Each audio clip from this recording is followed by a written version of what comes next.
ना बच्चों, अगेन एक एग्जाम्पल आप देख लीजिए, number of solution for sine square theta is equal to 1/2।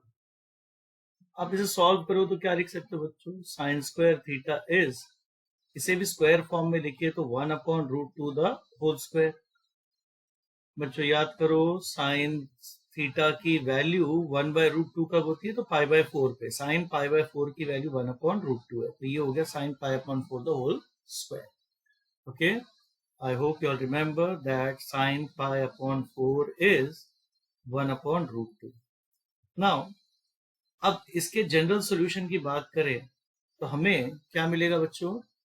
That theta is equal to n pi plus minus π/4.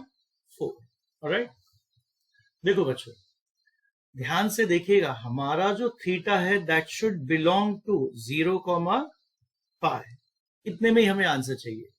तो अब एक एक करके आप देख लीजिए। केस 1 की बात करो, जब थीटा की वैल्यू है n पाई प्लस π/4, यहां पर अगर आपने n की वैल्यू 0 लिया तो आपको आंसर क्या मिलेगा? π/4, which is definitely between 0 to pi. अगर n की वैल्यू 1 लिया तो ये पाई प्लस π/4 हो गया, जो कि 0 पाई से ग्रेटर है, तो आप वो आंसर ले नहीं सकते हो। तो इसका मतलब है यहां पर सिर्फ आपके पास एक आंसर दैट बिलोंग्स टू 0, π/4। अब दूसरे केस की बात कीजिए बच्चों। Theta is equal to n pi minus π/4। Alright, again ध्यान से देखिए बच्चों, theta is equal to, okay, अगर मैंने n की वैल्यू 0 लिया तो ये क्या हो जाएगा? Minus π/4, which is not a part of this answer.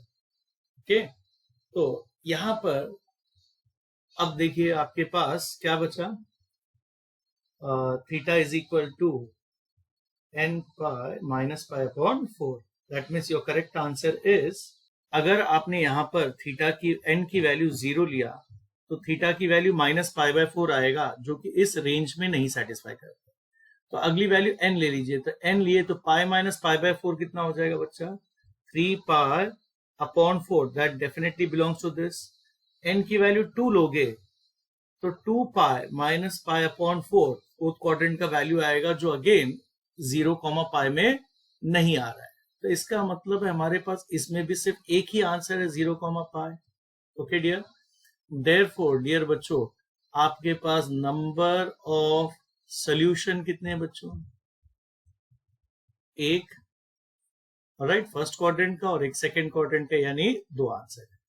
Again as a note, अगर हमें ये प्रोसेस नहीं फॉलो करना है बच्चों तो ध्यान से देखिए, आपने क्या लिखा है? Sine square theta is equal to 1/√2 the whole square, यानी कि sine theta is equal to plus minus 1/√2।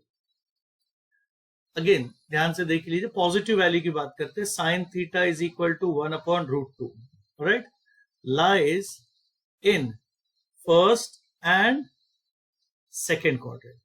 Sign याद कीजिए, पॉजिटिव किसमें? First and second quadrant. First and second quadrant means theta belongs to 0, pi, correct.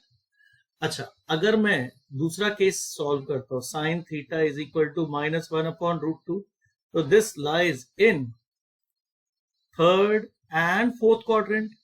और third और fourth quadrant का range अगर आपको याद हो बच्चों, तो थीटा बिलोंग्स टू व्हाट? पाई से लेकर 2 पाई।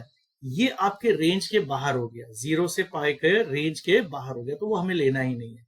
इसका मतलब ये निकलता है आपका करेक्ट आंसर है फर्स्ट और सेकेंड क्वाड्रेंट में।